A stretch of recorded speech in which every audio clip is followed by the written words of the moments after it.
Welcome to Channel's Business Global with me, Juliana Olayinka from our studios here in London. Over the next half an hour, we'll be looking beyond the business headlines by giving you in-depth perspective on the stories that are affecting all of us. Coming up on today's show, Brexit battles are back yet again, with the island of Ireland back in the spotlight. Former Europe Minister in the British government, Denis McShane, will be joining me here in the studio to discuss this, and I will of course be asking him for his thoughts on last week's murder of the long-serving Conservative parliamentarian Sir David Amess. The brutal attack is likely to change the nature of British democracy forever. And next month, the InterAfrican Trade Fair will take place in Durban, South Africa. This year's theme focuses on the recently launched African Continental Free Trade Area. Yared Tefse, the head of media and communication affairs at the Embassy of the State of Eritrea to the United Kingdom and Ireland, will be joining me from London to talk about the importance of diaspora participation, a topic of significant importance to the organisers, the African Export-Import Bank. Then later, I'll be reporting on the biggest business news stories of the week. But first, let's start the show with business news from here in the UK. Earlier in the week, the Daily Telegraph reported that Treasury officials are closing in on an announcement with regards to an online sales tax. The new levy was initially suggested by Chancellor Rishi Sunak earlier this year as a way to ease the burdens on high street retailers, whose business rates are much higher than tech giants. Online businesses thrived during the COVID-19 lockdowns as people were unable to visit non-essential stores for months at a time. It's estimated that a 2% tax rate would generate around £2 billion per year.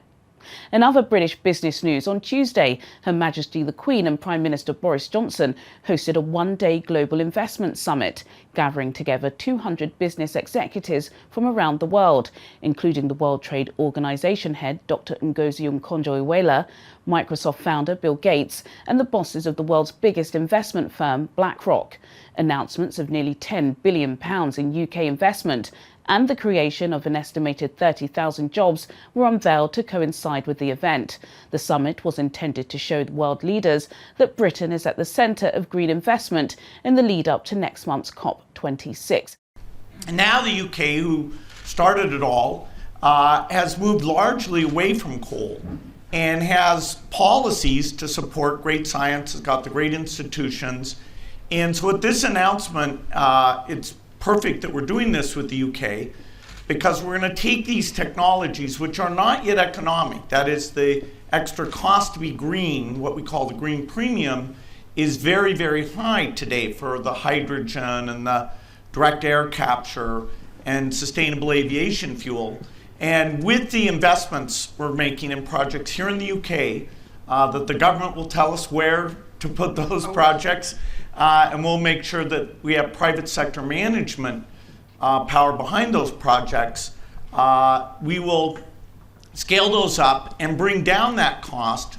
So we'll get these to the same place we are today with solar and onshore wind, and so they can be scaled up to reduce emissions. Well, for more on this, I'm now being joined in the studio by our business correspondent, Simon Pusey. Simon, so the business world all descended into London earlier this week. What was all that about? Yeah, so this is post-Brexit Britain's biggest push really to woo investors. Obviously, we've sort of cut ties with the EU in many ways in terms of trade. So this was Boris Johnson and the government really trying to get a lot of money into London. They even leveraged drinks and high tea with the Queen at Buckingham Palace to try and get these billionaire, trillionaire people across to pump money into London. And Boris said, "You in this room can deploy trillions. Indeed, I'm given to understand that there's $24 trillion represented in this room, and so I want to say to you, you are very welcome to the UK," to sort of chuckles across the floor. It was £9.7 billion in total that has been invested in green investment projects. That includes £6 billion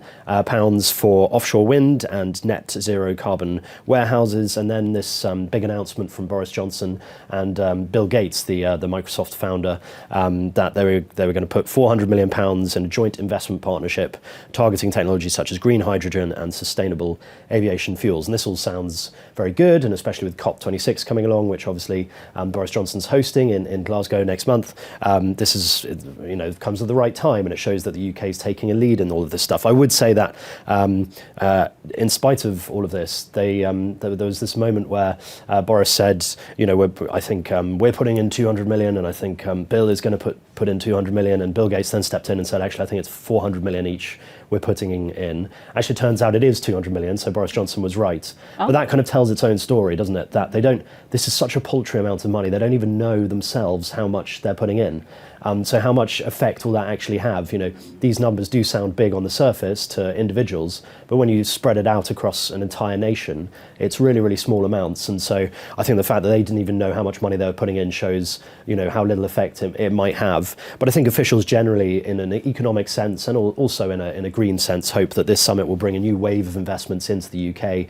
Obviously, we're very much open to business internationally because there's been that big vacuum left by EU trade deals being lost. And we're obviously trying to do deals with America and Australia and countries around the world. So I think stuff like this linked to COP26, which is happening in a couple of weeks' time, and wheeling out the Queen is always a good way of sort of trying to get people in, because that's obviously our royalty is something that's respected across the world. So I think this was a really good event, and I think £10 billion isn't anything to be sniffed at.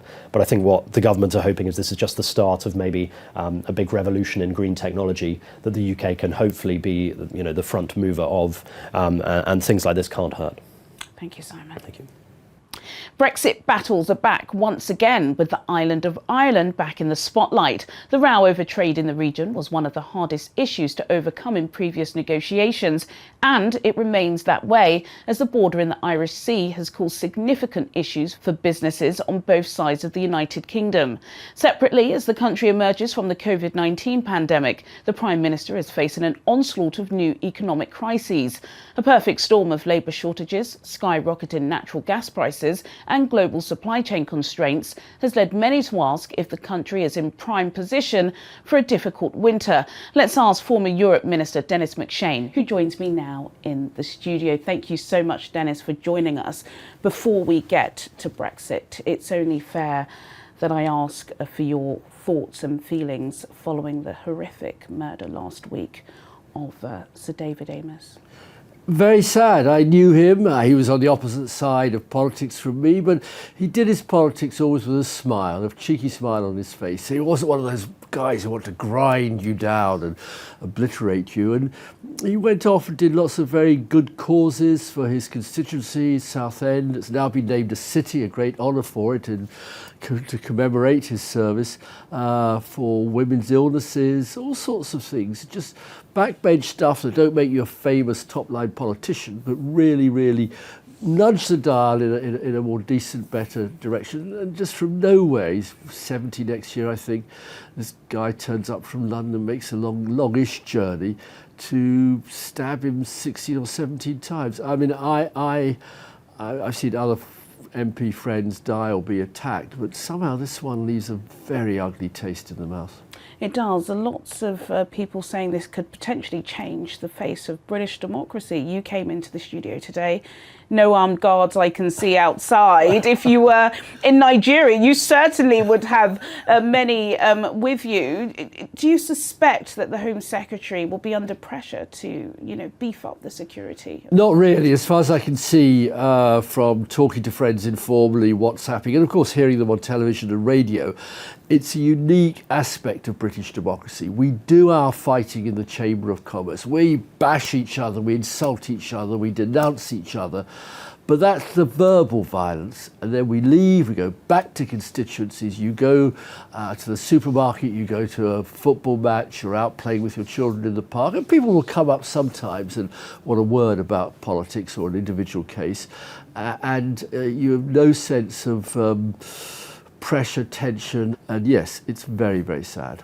It is. Let's change the dial now and talk about Brexit, an issue that the government just can't, move away from. Unfortunately for the Prime Minister, Brexit hasn't been done. Significant supply chain issues, so many other issues, Denis. Critics are placing the blame on Brexit chaos. Is that fair? It's getting that way. I wrote a book 2 years ago called Brexiternity. Brexit will be an eternity.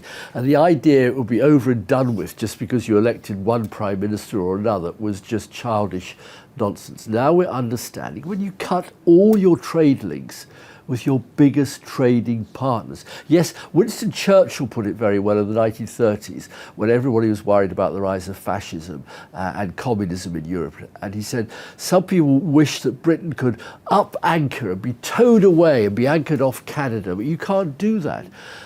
These are our trading parties, not since we were in the European Union, but for the last 1,000 years. And the Prime Minister is picking very pointless fights, in my judgment, with Europe that he thinks are necessary to keep his base sort of mobilised and supporting him, but actually it's businesses, it's individuals. I'll tell you a tiny thing. You'll have noticed in the middle of the summer in London, London is full of foreign school kids. You know, they come in millions, their parties. Nigerians included. Oh, well, maybe Nigerians. I'm thinking more of people from Germany, from France, from Italy, from Spain, who come and organise school trips. They all come to a dead stop because we've changed the rules and say children must have passports. And when you come from Europe, you come on an ID card or a collective school identity card. We've got this very hard-line anti-European Home Secretary who wants, as it were, put a big notice outside Dover or outside London Airport saying, Europeans keep out. That's a disaster for our economy, our society, because none of our young people can travel and work and live and go to music concerts and practice as musicians as they could until a couple of years ago. I mean, that can't be good for Britain. It's not, and well, many would agree that it's not. In The Guardian earlier this week, Polly Toynbee suggests that the Tories have sacrificed Northern Irish businesses for Brexit purity. I was going to ask, do you agree? But I suppose that's a silly question. I think the Irish issue is very sensitive. It always has been in Britain. 100 years ago, there was a war in Ireland of independence, a short one, then a civil war, and then Ireland was partitioned and 6 counties were kept as part of the UK. It would have been cleaner if the whole island of Ireland became independent, as other countries did when they left the Commonwealth later on. But you've got some very hardline people in Ireland who call the Good Friday Agreement a capitulation because they refuse to accept any role for Dublin, any role for Catholics, any role for people who want a united Ireland. Again, I think the Prime Minister is pandering to them a little bit.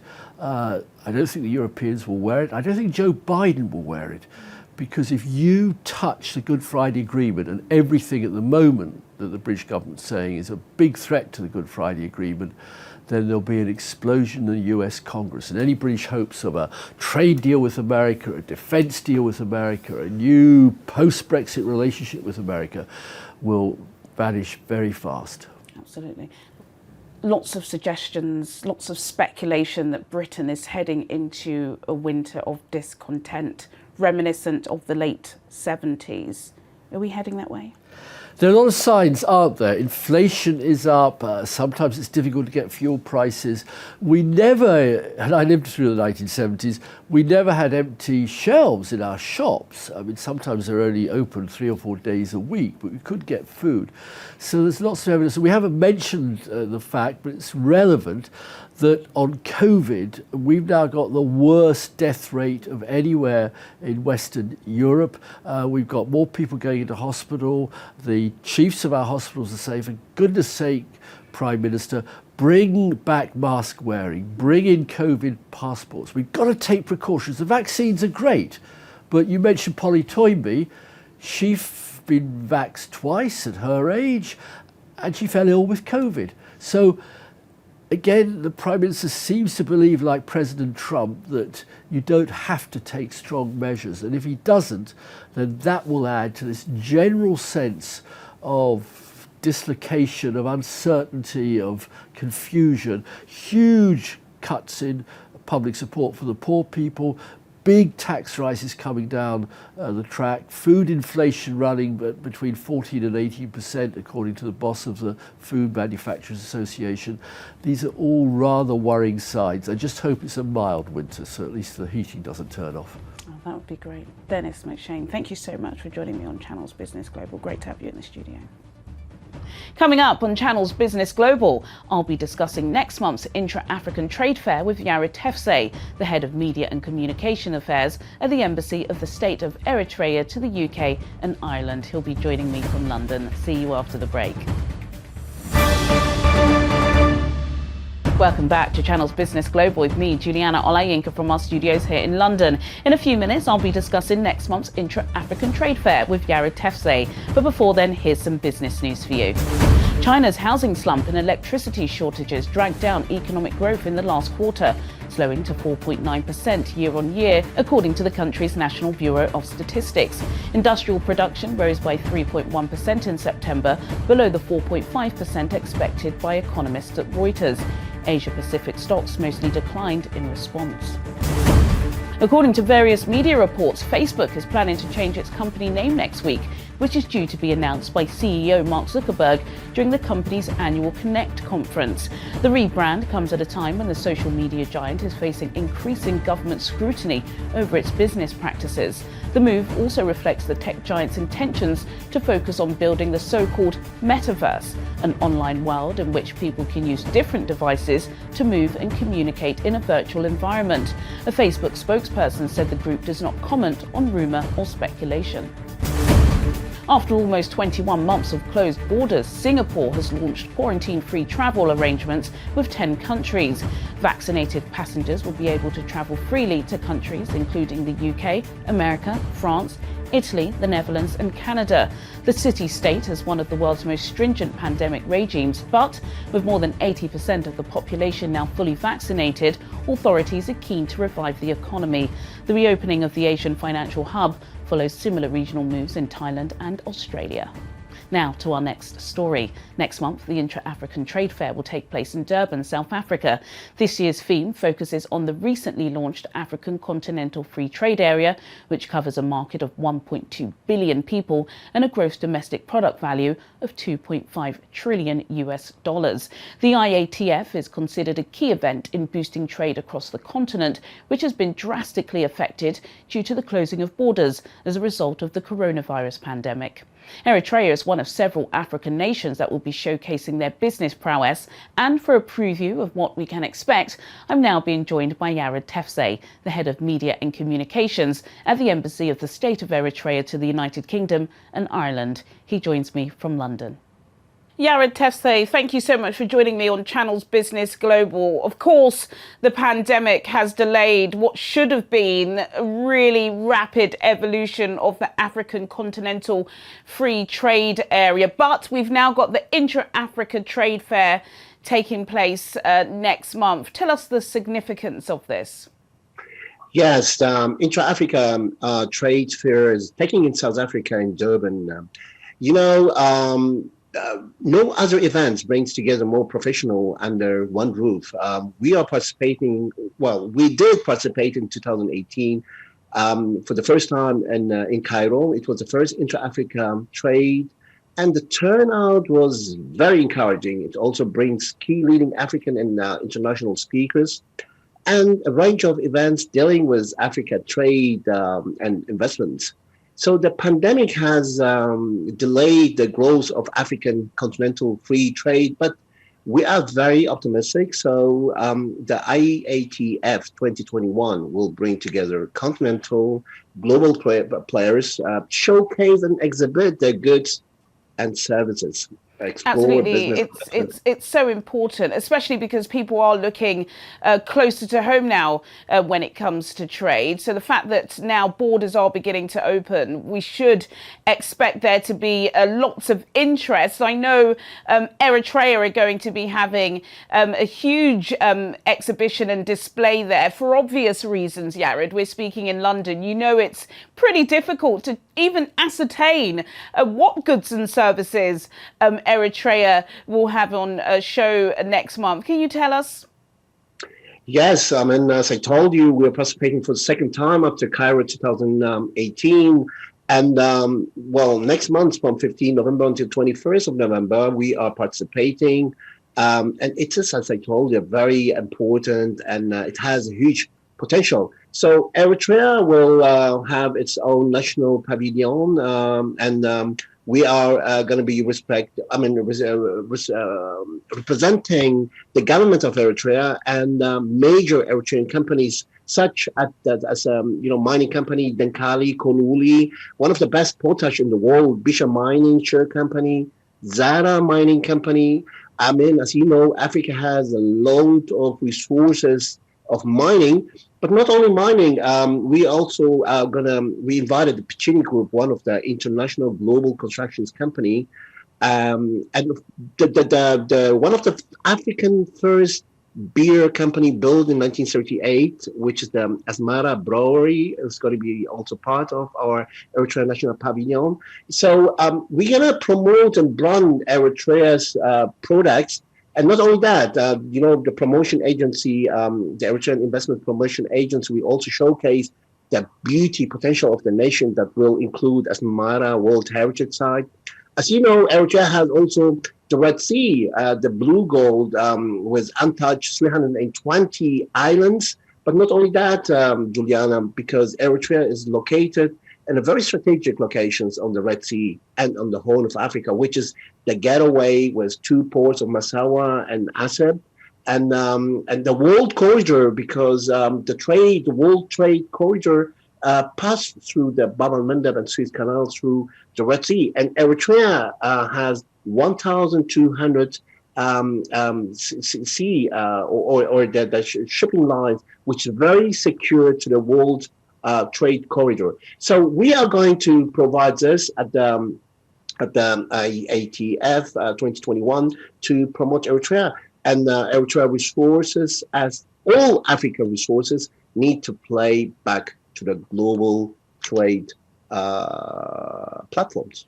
Absolutely. You, just as you did last time you were on the show, Yared, you painted a very vivid picture of Eritrea. I must come and visit there sometime soon. And of course, it is really important to get another perspective of regions in the Horn of Africa, because we know they're not usually given the great coverage they deserve. So InterAfrican Trade Fair is, of course, going to provide that. Before I let you go, one of the bosses of the organisers, the Africa Export-Import Bank or Afrexim Bank, as it's popularly known, have said that they really want to see a significant participation by the diaspora. Why do you think this is, so important?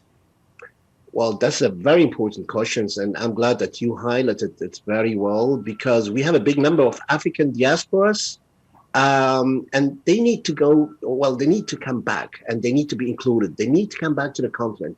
And Africa, as an important continent, we must achieve the Pan-African ideals of truly interconnected and economically united Africa. We have achieved political independence, and now we need to realize our economy independence.